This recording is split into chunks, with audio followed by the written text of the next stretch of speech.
public stuffing. There was a large outdoor arena with aluminum bleachers that surrounded a wooden stage. The speaker stood on a plywood stage painted white. I believe it was a stump speech on a soccer field. Everyone was welcome to the event. There was a crowd.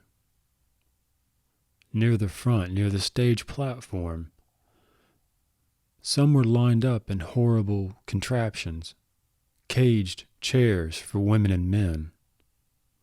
The contraptions confined them. They were somehow tied down. The chairs and the cages that surrounded them looked like they were made from the chrome tubing of hospital carts.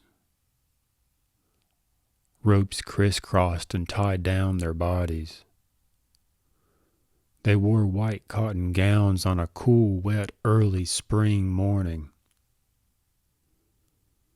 There were sloppy knots all over the chrome tubing. Every limb was restricted by knots and chrome tubing. Many of us in the crowd had family or friends sitting in those chairs who we loved, who we cared for, and we were being forced to watch their torture. It was not understood why they were the ones chosen for the chairs.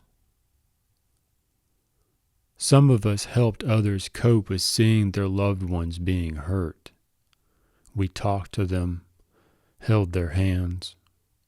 The torture device being used was a kind of bodily harm, self-harm, self-doubt.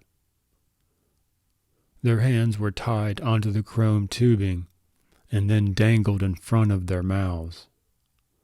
They stuffed their hands into their own mouths as gag device. Some of them had their hands in their mouths for so long that their hands were raw and sore. The tortured were gagging on their own hands, coughing up spit and hacking. Some of them had bloody hands.